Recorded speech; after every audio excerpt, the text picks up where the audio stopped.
ಏನೇ ಮಾಡಿದ್ರು ರಾಜು ನಿಮ್ಮ ನಾನು ಹೃದಯ ಆದ್ರೆ ಯುವರ್ ಮೈ ಹಾರ್ಟ್ ಬೀಟ್.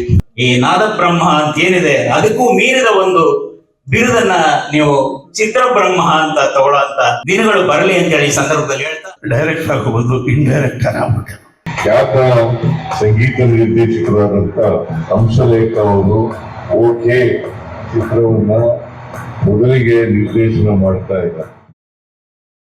ಹಲವಾರು ಸಿನಿಮಾಗಳು ಟೇಕ್ ಆಫ್ ಆಗುತ್ತೆ, ಬಟ್ ಅಂತದಲ್ಲಿ ಹೊಸಬ್ರ ಸಿನಿಮಾ ಕಂಪ್ಲೀಟ್ ಆಗಿ ಥಿಯೇಟರ್ಸ್ ಹಿಟ್ ಮಾಡಿ 50 ದಿನ ಕಂಪ್ಲೀಟ್ ಆಗಿದೆ ಅಂದ್ರೆ ಐ ಥಿಂಕ್ ಕಂಗ್ರಾಚುಲೇಷನ್ ಸರ್. ನಿಮ್ಮಿಂದ ಇನ್ನ ಹಲವಾರು ಸಿನಿಮಾಗಳು ಬರಲಿ.